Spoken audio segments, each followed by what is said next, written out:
ધરાશાયી થઈ અને કેટલાક મજૂરો દટાયા છે। એટલે ટીઆરપી ગેમિંગ ઝોનમાં સાધન સામગ્રી અને સુવિધાના અભાવમાં આગ લાગી એટલે ત્યાં સૂચનાઓ આપી કે ફરી આવી ઘટના કોઈ ગેમિંગ ઝોનમાં ના બનવી જોઈએ। હવે મજૂરો દટાયા એટલે બધી બિલ્ડિંગનું સૂચના આપશે, પણ બીયુ પરમિશન વગરની કાચા બાંધકામવાળી નબળા બાંધકામવાળી બિલ્ડિંગો બને છે કેમ, અને આ બિલ્ડિંગોમાં મજૂરો દટાય છે કેમ? ગુજરાતની એક એક બિલ્ડિંગ, મોલ, મલ્ટીપ્લેક્સના પાયામાં ગુજરાતના આદિવાસી કડિયા મજૂરનો શ્રમ, લોહીનો પરસેવો છે। આ સેંકડોની હજારો મજૂરો દટાયા છતાં રાજ્યની સરકારે ક્યારેય ચિંતા કરી નહીં, છતાં ફેક્ટરી ઇન્સ્પેક્ટર અને લેબર ઓફિસર ક્યારેય આવી સાઇટની તપાસ કરવા જતા નથી। આજે પણ અમદાવાદ શહેરમાં, સુરતમાં, બરોડામાં, રાજકોટમાં 100માંથી 60 એવી કન્સ્ટ્રક્શનની સાઇટ હશે જ્યાં મજૂરો પડીને મરે નહીં એવી કોઈ વ્યવસ્થા નથી હોતી। આજે મજૂરો દટાયા, એમને બધાને તાબડતોબ યોગ્ય ટ્રીટમેન્ટ મળે એવી અપેક્ષા રાખું છું અને આશા રાખું છું કે ભવિષ્યમાં એવી કોઈ ઘટના ન મળે એના માટે રાજ્યની સરકાર યોગ્ય તકેદારીના પગલાં લે।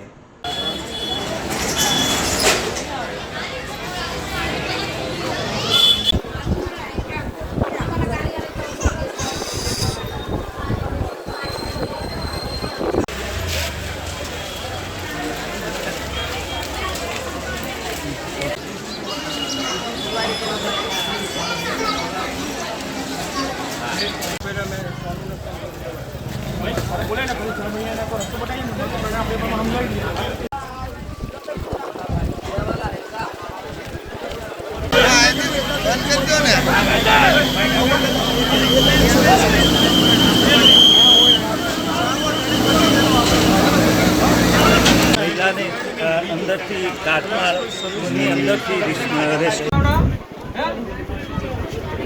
पब्लिक हटाओ। सबसे पहले करा दीजिए, सबसे पहले આવી ગામ ખાતે એક ધરાશાયી થયું છે, ત્યાંથી એક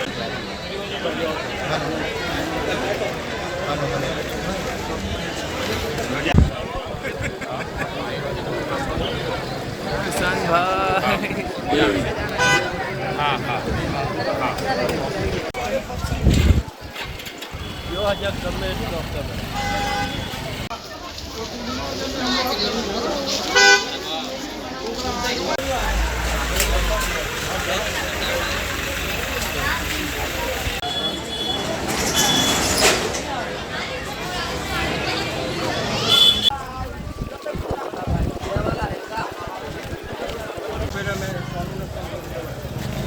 बोले ना